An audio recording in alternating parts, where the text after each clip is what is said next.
En fait, le Saint-Esprit vient en toi, habite en toi et produit un fruit. Amen. C'est ce qu'on voit ensemble depuis, c'est notre série d'été, le fruit de l'Esprit. Nous avons vu l'amour, la joie, la paix, la patience, la bonté, la bénignité. Et ce matin, nous allons voir la fidélité. OK? On va tourner ensemble, si vous le voulez bien, dans le deuxième livre de Chroniques, dans l'Ancien Testament, au chapitre 17, si vous le voulez bien.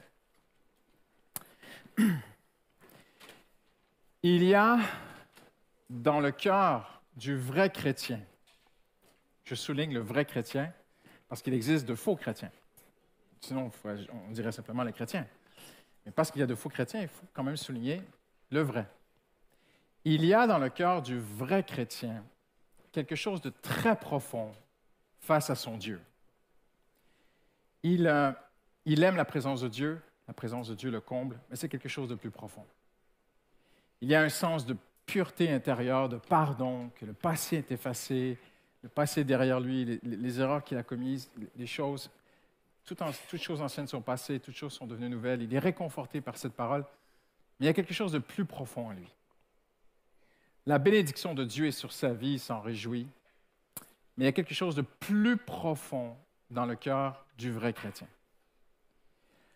Il est encouragé par le fait que Dieu a un plan pour sa vie, qu'il a des œuvres préparées d'avance pour lui. Mais il y a dans le cœur du vrai chrétien quelque chose de plus profond. Il a soif de voir Dieu agir, mais il y a quelque chose d'encore plus profond. Il se réjouit que Jésus revient bientôt. Amen. Mais il y a quand même quelque chose de plus profond dans le cœur du vrai chrétien. C'est un sens profond, un désir de plaire à Dieu. Il veut lui être agréable. Jésus a tout donné pour lui, il veut tout donner en retour. Et il y a quelque chose, c'est une fibre en lui, c'est quelque chose, c'est dans ses entrailles, c'est dans ses tripes, c'est plus que quoi que ce soit, j'aimerais faire plaisir à Dieu. J'aimerais quelqu'un qui t'a fait un énorme cadeau que tu ne peux pas mesurer. En fait, tu as envie d'offrir quelque chose en retour, n'est-ce pas? Il y a ce sens dans la vie du vrai chrétien qui fait de lui quelqu'un il a besoin de sentir qu'il réjouit le cœur du Père, que Dieu se réjouit de lui, qu'il est agréable à Dieu. Et ça fait plaisir de savoir qu'on fait plaisir à Dieu.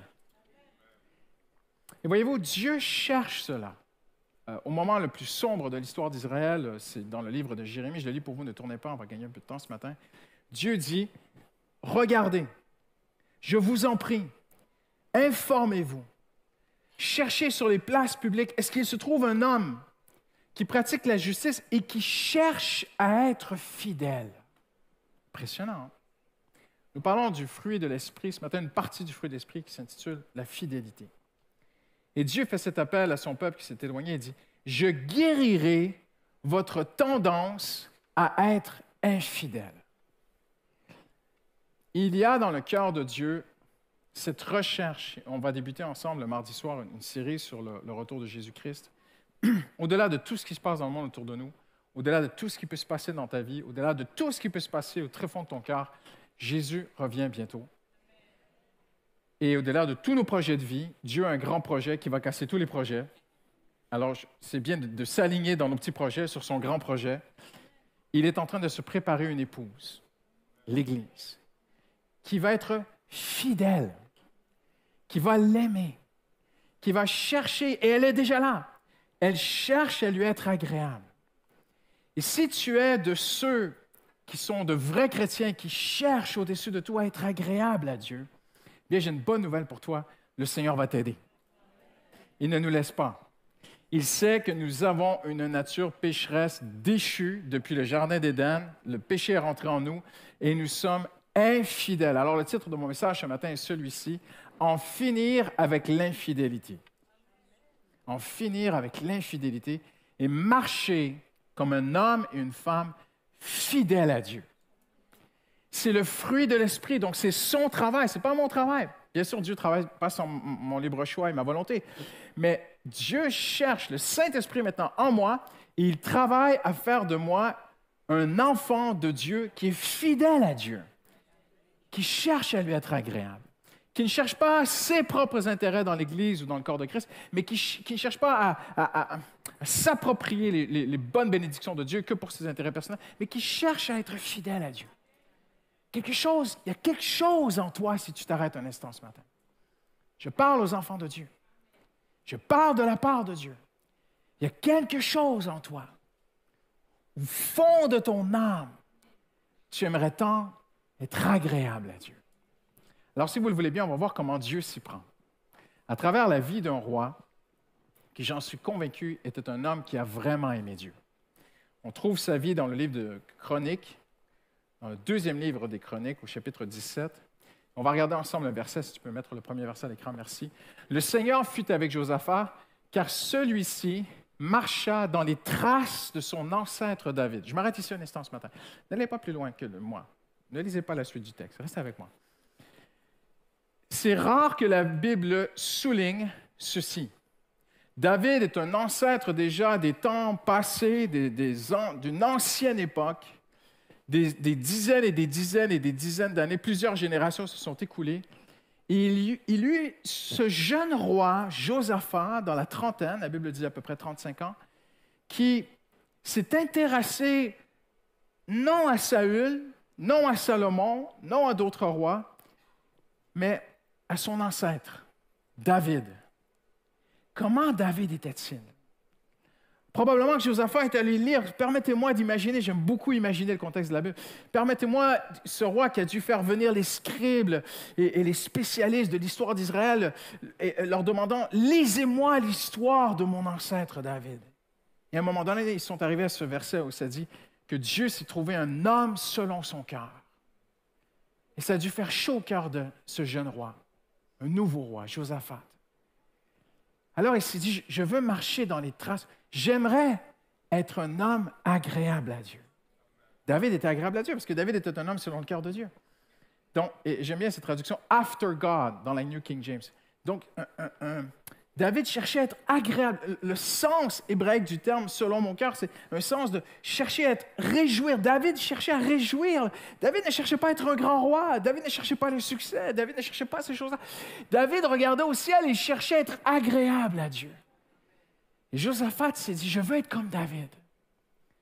Alors il chercha le Dieu de son ancêtre. Impressionnant. Un roi est très occupé ce matin. Un roi se lève le matin, il a plusieurs dossiers à gérer dans sa journée. Mais cet homme prenait du temps à part. Est-ce qu'il y a des gens occupés ici ce matin? Je suis convaincu que Josaphat était probablement plus occupé que vous.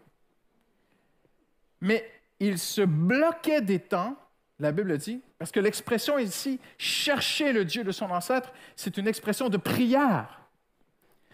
Le roi Josaphat fermait la porte de sa chambre et il cherchait le Dieu de son ancêtre David. Impressionnant. Tu peux l'imaginer marcher quelque part, fermer les portes du palais, j'ai besoin de prier, ou il allait dans un champ, peu importe, et puis il se mettait à invoquer Dieu. Dieu! Moi, il ne l'appelait pas Dieu à l'époque, il l'appelait Yahweh. Yahweh! Qu'est-ce que je dois faire? Comment est-ce que je vais gérer ma famille en 2025? Comment puis-je être un bon père de famille? Comment puis-je être une mère de famille avec toutes ces valeurs qui m'oppressent, mais qui sont contre ta parole? Elles sont partout, ces valeurs. À la télé, même des psys, des spécialistes, on nous inonde un tsunami de valeurs contre la parole de Dieu pour élever nos enfants aujourd'hui. Et mes enfants, ce sont des tablettes, des téléphones, et ils leur montent aux yeux de la sorcellerie bien enveloppée dans des petites bandes dessinées pour enfants. Dieu, aide-moi! Aide-moi! Aide-moi dans cette génération. Il cherchait le Dieu de son ancêtre. Alors, il s'est mis à marcher dans ses commandements. Le Seigneur dit, tu fais ça? Il le faisait. Ça, c'est mal? OK, c'est mal. Dieu dit que c'est mal. Je ne veux pas redéfinir ce que Dieu a dit. C'est ça, hein? On est d'accord? Je ne veux pas discuter, je ne veux pas définir, je ne veux pas mettre des mots entre les mots. Dieu dit, c'est mal, c'est mal. Alléluia. Il marcha dans ses commandements. Alors le Seigneur établit le royaume dans sa main. Maman, tu vas reprendre le contrôle de ta maison par la puissance de Dieu. J'ai raison, j'ai raison. Alléluia. le royaume d'Israël était sous sa responsabilité. Il y a des choses qui sont sous ta responsabilité. Je suis convaincu que tu peux reprendre le contrôle de tes finances. Je suis convaincu que tu peux reprendre le contrôle de tout ce qui est sous ta responsabilité parce que tu cherches, au fond de toi, tu es un vrai enfant de Dieu ce matin. Ne laisse plus les mensonges venir te dérouter. Tu aimes le Seigneur ton Dieu. Il y a quelque chose au fond de ton cœur, tu veux lui être agréable. Alors tu cherches Dieu.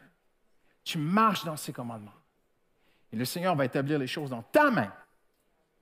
Et son cœur était courageux pour les voies de son Dieu. Extraordinaire. On dit chez moi, what a guy. Quel homme. On a un nouveau David. Quel espoir pour Israël. Et là, Dieu va l'aider dans tout ce qu'il entreprend. Toutes les nations qui l'entourent craignent de l'attaquer. Il va bien investir. Dieu va le bénir financièrement, mais il ne va pas dilapider les sous. Il ne va pas faire comme Salomon, là, puis se prendre 1000 femmes. Il va fortifier les villes d'Israël. Il va préparer Israël pour les temps difficiles qui arrivent. Attention, comprenez le message ce matin. Il gère bien ces choses. Et la Bible dit, les nations qui entourent Josaphat n'osent même pas l'attaquer. Impressionnant, hein? Et Dieu bénit cet homme. Mais, un jour, il se passe quelque chose. Parce que le royaume d'Israël est divisé en deux. Il y a eu une guerre, il y a eu une séparation, quelques générations précédentes.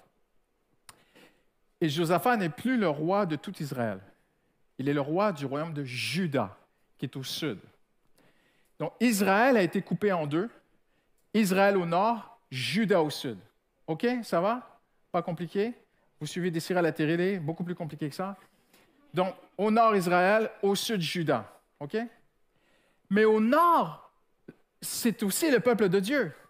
Nous sommes d'accord. Mais le roi est un sorcier. Et il a épousé une sorcière. Et Dieu a envoyé un prophète Élie contre ce roi, qui s'appelle Akab. Et Élie a tué 400 prophètes. Les 400 prophètes ne sont pas enterrés, qu'il y en a déjà 400 nouveaux. Impressionnant, hein? Quand on veut des faux prophètes, on les trouve. Hein? Et il se retrouve avec 400 nouveaux faux prophètes qui sont là autour de lui, Akab. Et Josaphat se rapproche de lui.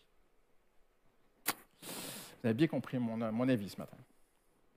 Et il va faire un mariage avec le roi du Nord pour s'allier avec lui. Peut-être qu'il a donné son fils ou sa fille, puis les princes et princesses se sont mariés, voilà. Et un jour, il va le visiter. Alors, ils font un grand festin. Akab est tellement heureux. Il tue des bêtes. Tac, tac, tac, tac, tac. C'est le plus gros barbecue que tu as jamais vu. Un festin royal. Mais quand tu commences à t'allier avec des gens avec qui tu ne devrais pas, tu te fais prendre dans des choses que tu n'aurais pas dû. On est d'accord? Akab en profite. Il lui dit, tu sais, moi j'ai perdu des territoires. Hein. Le roi de Syrie m'a volé des territoires et tout. Est-ce que tu viendras avec moi? Partons en guerre et allons récupérer la terre de l'Éternel. Beau mélange, hein, entre le compromis. Et là, Josaphat va faire l'erreur de sa vie. Il va dire, ton royaume, mon royaume, ton peuple, mon peuple, nous sommes un. Partons ensemble. Mais avant, comme on fait toujours d'usage, faisons venir les prophètes afin qu'ils nous disent si Dieu est avec nous. Et la Bible dit, Akab fait venir 400 prophètes de Baal. Et ils sont tous en train de danser, faire leurs incantations démoniaques, sorcellerie. Ne rigolez pas avec ces choses, hein. Ces choses-là sont très dangereuses. Et ils lui disent, Dieu est avec toi. Ils ne disent pas Yahweh. Ils ne citent pas le Dieu d'Israël. Ils disent Elohim. Dieu même. Les dieux sont avec vous. Allez-y. Mais Josaphat est là. L'homme de Dieu est assis sur la grande place publique aux portes de la ville, sur son trône. Il est en présence de sorciers, de sorcières. Petite parenthèse, quand tu rouvres ta télé, si tu écoutes des choses comme ça, tu es en présence de ces choses-là. Attention, mes amis. Et là, il regarde tout ça, machin. Il se tourne vers le roi Akab et il dit, mais n'y a-t-il pas, c'est quand même Israël, Je comprends que c'est plein de compromis ici, qu'il y a des sorciers, des sorcières à tout va, et puis des prophétesses, des poteaux d'Akira, des prophétesses de ceci, de cela, des faux prophètes et des sorciers. Je comprends qu'il y a des prostituées sacrées. Je comprends que tout est légalisé ici. Il n'y a plus de problème il n'y a plus de péché dans ton royaume. Mais n'y a-t-il pas un prophète de Yahweh? N'en reste-t-il pas un? Et là, Akab, il fait la tronche. Ah oui, il y en a un. Et je ne l'aime pas, parce qu'il ne me dit pas ce que j'aime. Mais on va le faire venir.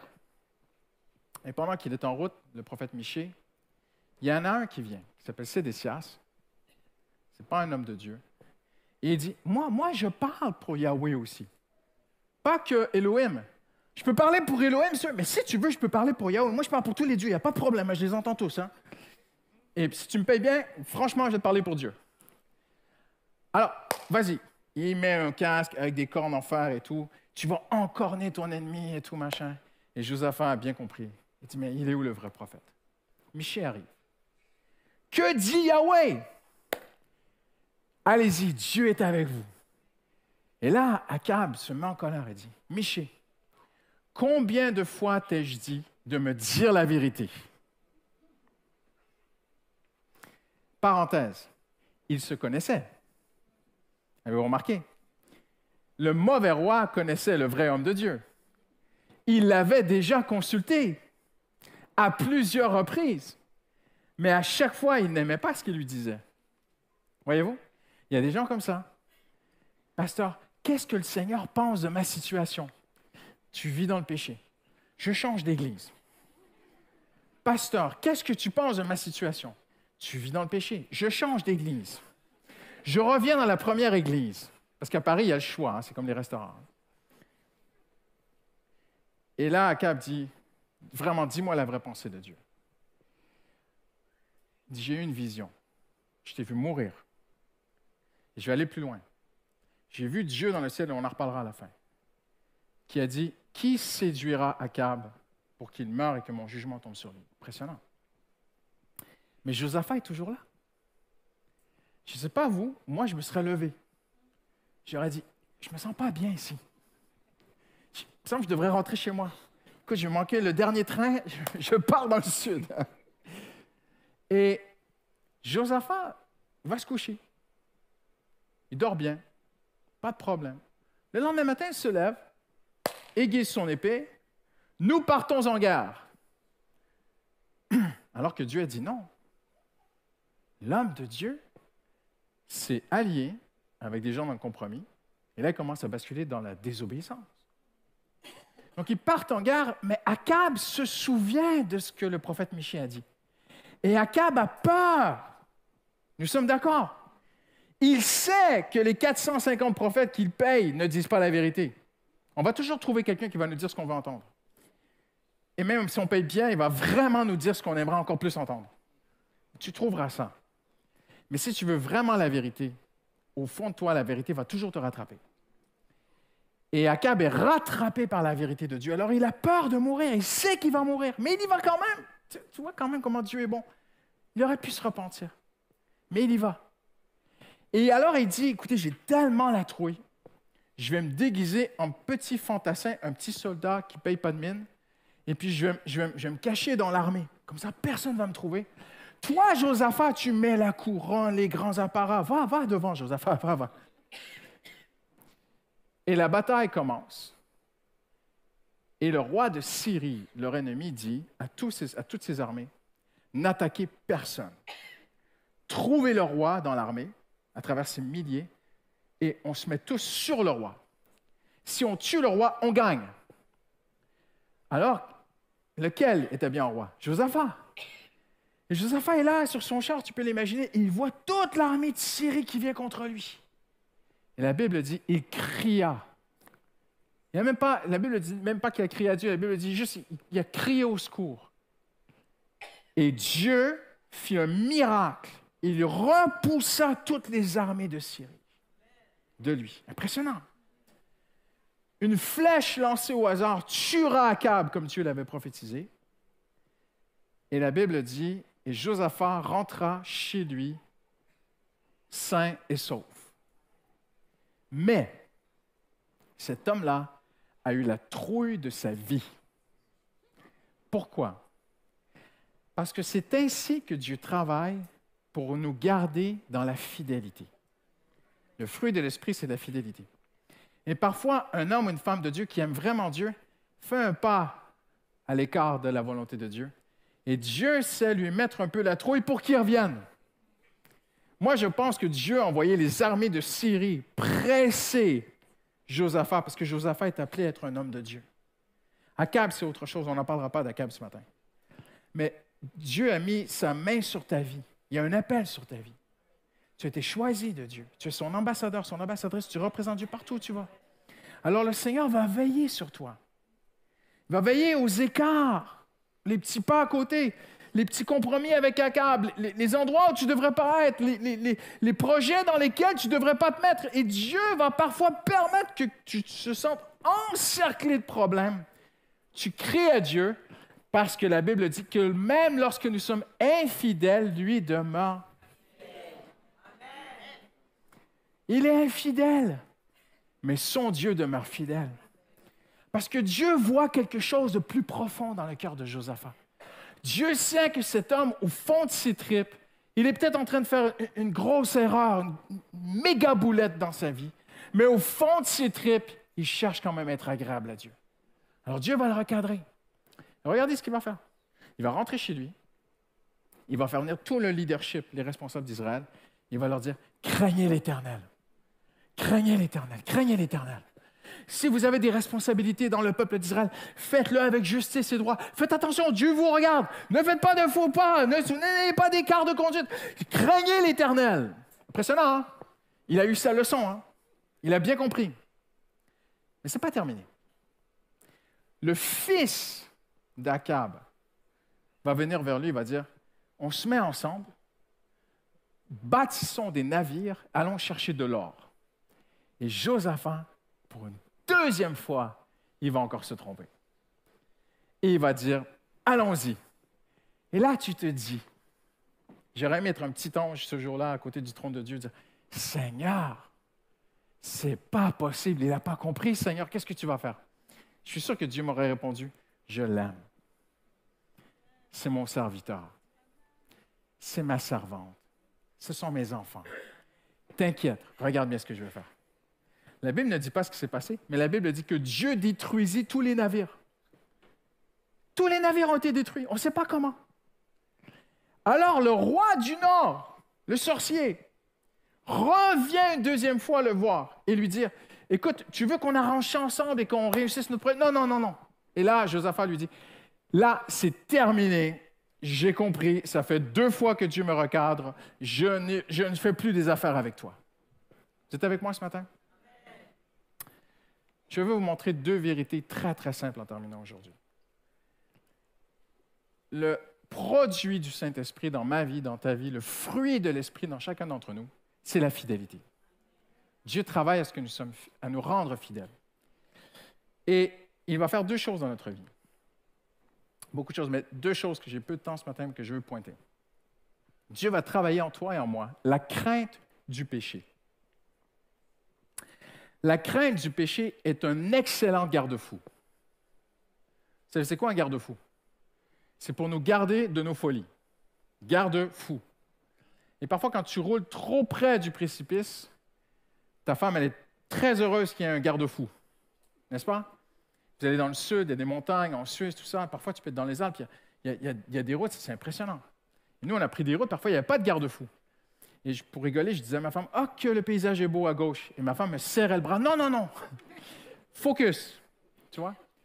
Mais la crainte du péché est ce garde-fou qui fait qu'à un moment donné, Dieu va travailler dans ta vie, il va faire en sorte, il y a comme une alarme qui sonne en toi. Tu dis, plus jamais. Je me suis déjà brûlé. Il n'y a pas une expression en français qui dit « chat échaudé craint l'eau froide ». Parfois, ça fait du bien. Parfois, c'est pour nous sauver que le Seigneur fait ça. Dieu a permis que ce roi se brûle un peu, pour qu'il ne retourne plus sur cette voie. Le Seigneur va travailler ces choses-là dans ta vie et dans ma vie. 2, choses, 2 péchés dont le Seigneur veut nous garder, que l'on voit dans cette histoire que je peux vous montrer aujourd'hui. C'est ce que j'appelle, le premier péché, c'est ce que j'appelle le syndrome du sauveur. Le syndrome, le péché du syndrome du sauveur. Connaissez le syndrome du sauveur? Ça se dit en français. C'est ce besoin chez certaines personnes d'être toujours celui ou celle qui va amener la solution, qui va sauver les autres, qui va les aider, qui va les secourir. Tu vas te jeter dans le vide pour aller sauver quelqu'un. Parfois, c'est la compassion de Dieu, mais parfois, c'est un péché. Pourquoi? Parce que le royaume d'Israël est divisé en 2. Restez bien avec moi ce matin. Le nord et le sud.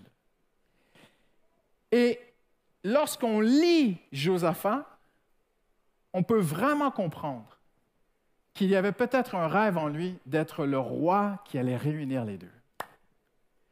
Je suis comme David, je suis un homme de Dieu, je marche dans la sainteté, j'aime Dieu, ma vie est intègre, Dieu me bénit, Dieu est avec moi, je n'ai plus d'ennemis, les nations n'osent même pas m'attaquer. Regardez comment Dieu, même, il est prospère financièrement. Probablement qu'à un moment donné, il s'est dit, « Hey, et si c'était moi que Dieu avait choisi pour réunifier les 2 nations? Et ça sera écrit dans la Bible. Qu'il y a eu le roi David, le plus grand roi d'Israël, et le 2e plus grand roi d'Israël, c'était moi, parce que c'est moi qui ai réunifié les 2 peuples. » Mais Dieu ne lui a jamais demandé de faire ça. Vous comprenez ce que je veux dire? Et quand on se met à faire des choses que Dieu ne nous a pas demandées, parce qu'on veut, parfois on veut même aider les gens, tu le vois dans son histoire. Allez lire l'histoire, c'est extra. Mettez à l'épreuve mes paroles, allez lire l'histoire. Vous allez voir, il y a quelque chose en lui. Il va le redire plus tard. Et Dieu doit détruire ça dans sa vie. Ce désir d'être celui qui est le sauveur des autres. Vous savez, Dieu va remettre à sa place toute personne qui fait de l'ombre à Jésus-Christ. La gloire est à Jésus. Le sauveur, c'est Jésus. C'est ni toi, ni moi. Toute forme d'ambition chrétienne, humaine, évangélique, d'être celui, d'être celle qui va. Dieu regarde, il fait... Pas qu'il va... Non. Mais il veut tuer cet orgueil en nous. Comprenez où je m'en vais ce matin? Regardez ce que le prophète Michée dit. Pas lui, mais un autre prophète Michée. Ce n'est pas la même personne. Il dit ceci. « On t'a fait connaître, homme, ce qui est bien, et ce que l'Éternel demande de toi, que tu marches humblement avec ton Dieu. » J'ai sauté une partie du verset parce que je veux focaliser là-dessus. Que tu marches humblement avec ton Dieu. Personne ne va recevoir une médaille au ciel parce que c'est toi qui as réglé le plus gros problème dans les églises, ou ceci ou cela, ou c'est toi qui as fait ceci, ou c'est toi qui as fait cela pour Dieu, et tu as accompli des grandes choses extraordinaires pour Dieu. Personne ne va recevoir une médaille pour ça au ciel. J'oserais même dire, nous allons jeter toutes nos couronnes aux pieds de Jésus. C'est lui qui fait les choses. C'est lui qui est la star, c'est lui qui est le héros, c'est lui qui est le sauveur. Ce syndrome du sauveur de vouloir être « Hey, wow, toi, tu es vraiment un chrétien, toi, tu es super et tout. » Même Jésus parle de cette mauvaise générosité où des gens... Vous savez, quand Jésus regarde ceux qui donnaient des offrandes dans les troncs, vous savez, dans le temple, okay? On dit que c'était comme 7 trompettes qui sortaient du mur. Jésus vient et se met là, il regarde les gens donner. Il n'y a que le Seigneur pour faire ça, j'aime trop.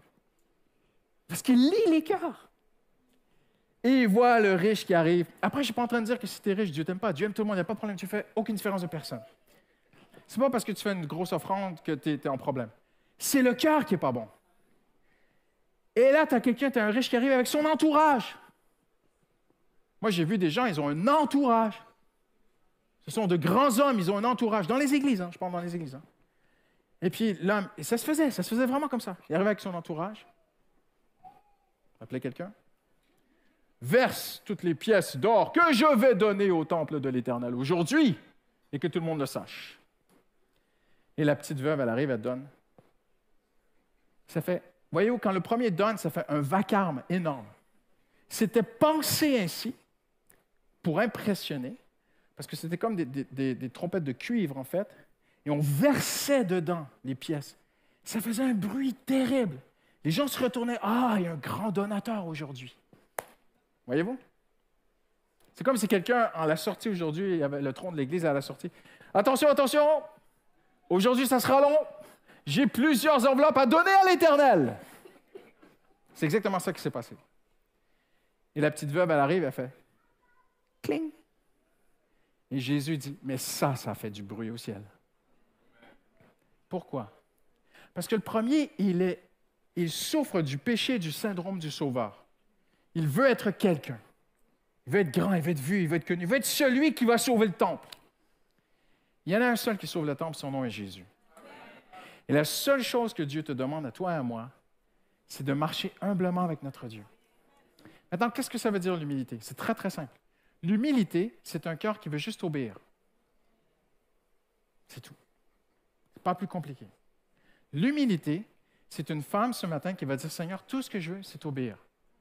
Pas d'initiative. Je ne veux pas être la plus grande, la première, la ceci, la cela. Je ne veux pas changer le monde. De toute façon, le monde, ça va en flammes, la Bible dit.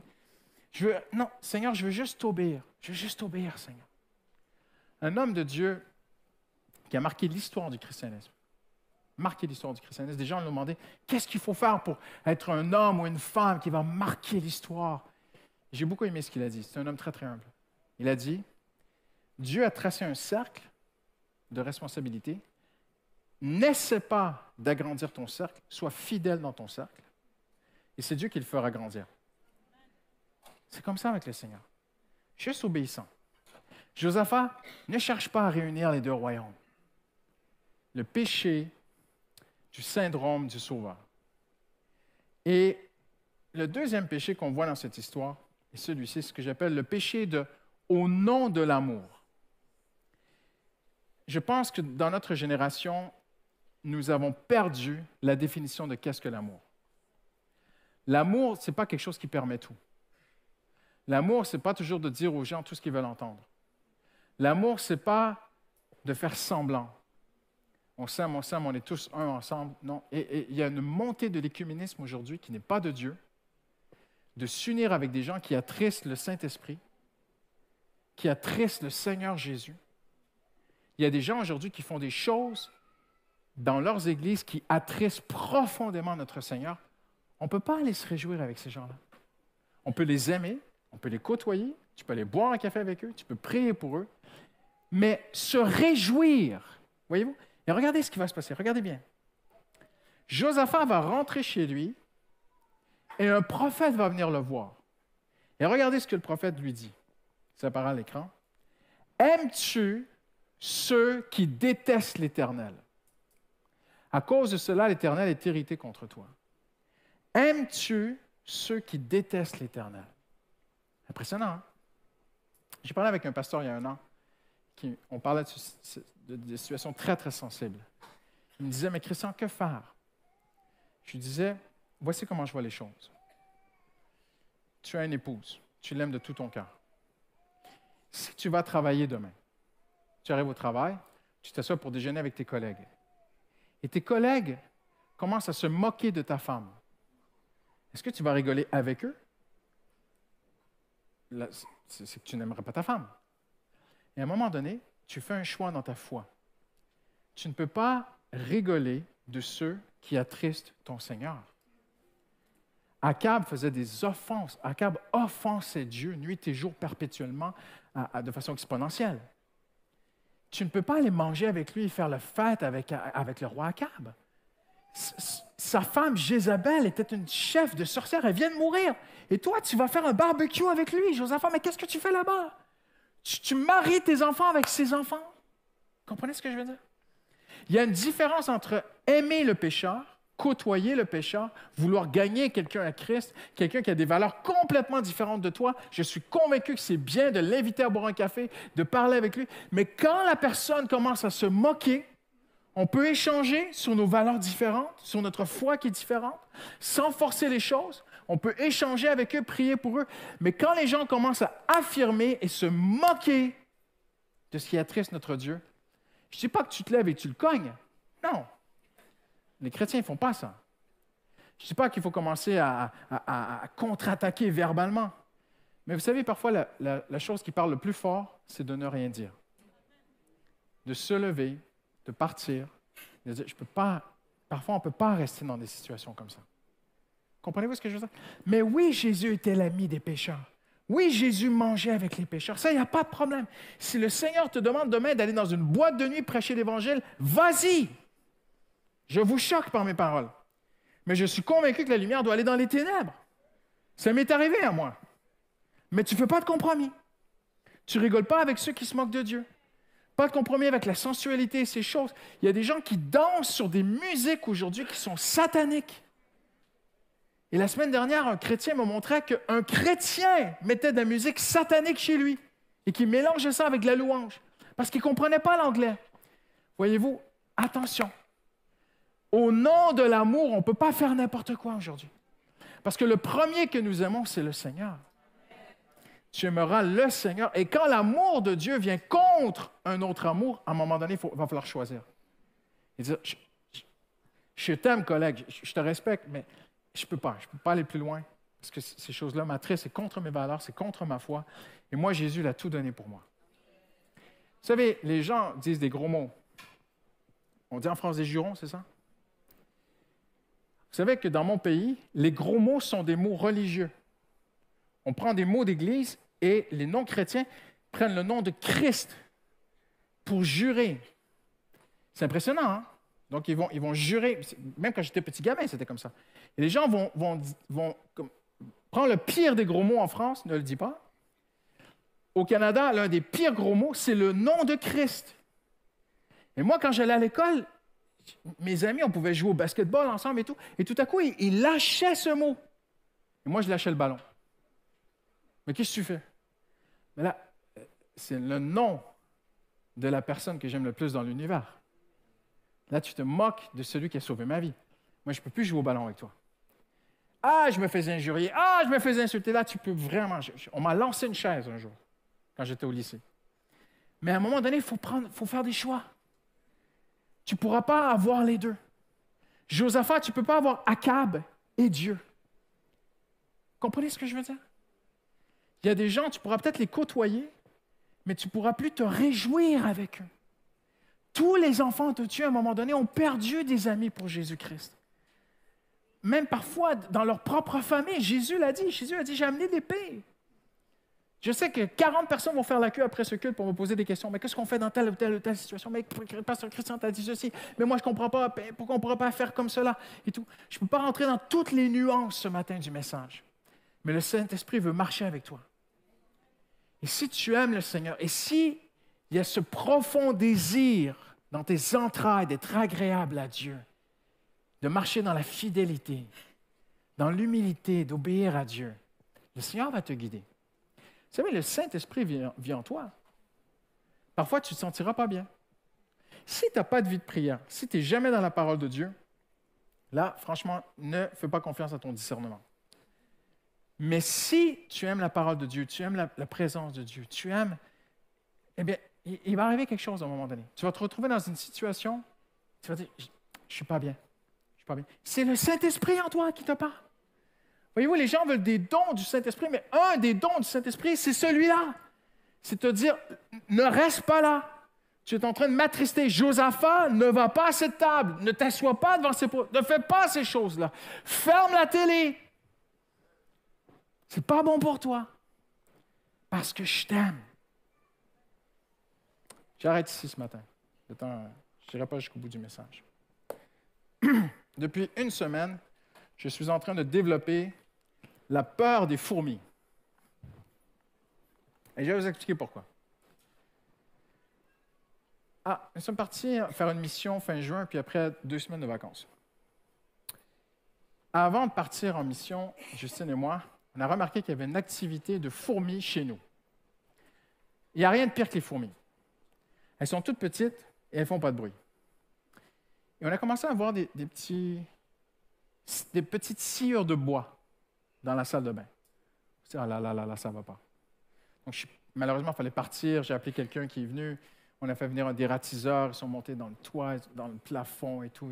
Et puis, ils ont dit, oui, oui, il y a des fourmis, il faudrait faire ça. Et ça coûtait très, très cher. On s'est dit, oh là là. On rentre de vacances et on reprend le travail. On est très, très occupés. Et je me dis, ah, demain, je prendrai soin des fourmis. Demain, je m'occuperai des fourmis. Demain, je m'occuperai des fourmis. Je vais acheter un petit poison en gel. Je mets ça sur le mur. Ça ne fait rien. Je dis, ah, demain, je réglerai ça. Demain, je réglerai ça. Mais les fourmis, elles, c'est tout ce qu'elles veulent. Fais-le demain, Christian. Ne règle pas les choses aujourd'hui. Et elles ne font pas de bruit. Alors, des gens sont venus nous aider, qui sont dans le bâtiment. Il m'a dit, Christian, là, je vais prendre le couteau, je vais ouvrir le placo. On va aller voir. Ah ouais. Ça veut dire tout ce que ça prend comme faire des travaux après. Hein? Tu refais le placo, tu refais le plâtre, tu refais les peintures. Je n'avais pas trop envie. J'ai dit, vas-y, ouvre le plafond. Et là, je suis là, il ouvre le plafond. Il n'y a rien. Ah, je dis, mais ils sont partis. Non, ils ne partent pas. Et il doit y avoir un petit bout quelque part où il y a eu de l'humidité, là, de la pourriture, et les fourmis sont en train de manger ton habitation, Christian. Et je pense que c'est là. Mais je dis, on ne va pas ouvrir tous les plafonds partout. Non, mais je pense que c'est là. Et là, Justine était là. Et ma femme, elle aime bien la décoration. Et là, on va tout casser, là. On va déplacer les meubles, avoir de la poussière partout et tout. Il dit, j'ouvre. Il dit, moi, je suis sûr que c'est là. Mais on ne voit rien. Le plafond est blanc, il n'y a pas de problème. Mais il dit, à cause de la gouttière dehors et tout, machin, je suis sûr qu'elles sont là, les fourmis. Est-ce que j'ouvre? Voyez-vous, le Seigneur a fait la même chose. Ce n'est pas des petits problèmes dont on a parlé ce matin. Mais le Seigneur ne va pas ouvrir si tu ne le laisses pas ouvrir. Est-ce que tu m'ouvres ton cœur? Est-ce que tu vas reconnaître dans ta vie qu'il y a des choses ce matin? Des petites choses, des petites fourmis. Est-ce que tu vas me laisser ouvrir? Alors j'ai dit, OK, vas-y, ouvre, il arrivera ce qui arrivera. J'étais sûr qu'il n'y avait rien. Il l'ouvre et il est tombé un nid noir de fourmis, gros comme un melon. Et ça fait 14 jours que nous combattons les résidus de cela. Elles ne faisaient pas de bruit, les petites fourmis. Voyez-vous, on parle parfois des gros péchés, mais parfois il y a des petites choses dans nos vies qui viennent te gruger, te tuer de l'intérieur. Et tu ne le vois même pas. Et parce que le Seigneur t'aime, et il sait qu'au fond de toi, il y a ce désir d'être fidèle à Dieu. Avez-vous remarqué que Dieu n'a pas traité Akab de la même façon? Parce qu'Akab n'avait pas un cœur pour Dieu. Même la Bible dit, on ne va pas rentrer dans toutes ces nuances théologiques ce matin, mais la Bible dit que parfois, quand le pécheur ne veut vraiment pas revenir à Dieu, Dieu le lâche. C'est écrit dans Romains. Et c'est écrit dans l'Ancien Testament, même je peux te le montrer. Dieu dit, c'est comme si le pécheur veut tellement les pécher qu'il tire sur la corde et il dit à Dieu, mais laisse ma conscience tranquille, laisse-moi tranquille, je veux pécher. À un moment donné, Dieu dit, Dieu est un gentleman. OK, vas-y. Akab, c'est une chose. Josaphat avait un cœur pour Dieu. Et si tu aimes Dieu, le Seigneur va aller chercher chaque fourmi qui essaie de te gruger. J'ai raison, j'ai raison. On va prier en terminant. Alléluia. Seigneur, merci pour ta parole ce matin, Seigneur. Merci pour ta présence ce matin, Seigneur. Seigneur, tu aimes les Josaphats qui sont dans ce lieu ce matin, Seigneur. Il y a un homme, il y a une femme qui un jour tu as dit dans ta vie, je veux être comme David. Seigneur, je voudrais être un homme comme David. Je voudrais être un homme selon ton cœur comme David. Je voudrais être une femme selon ton cœur comme David. Tu as fait cette prière comme Josaphat. Et le Seigneur te parle ce matin. Tu dis, je veux toucher des choses dans ton cœur, je veux toucher des choses dans ta vie parce que je t'aime. Parce que je veux que ton intérieur soit sain, soit propre, soit bien. Alors le Seigneur parle à quelque chose aujourd'hui. Parle à quelque chose de peut-être très subtil en toi ce matin. Parce qu'il t'aime.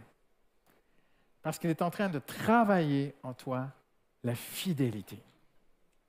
Le fruit de l'Esprit, c'est la fidélité.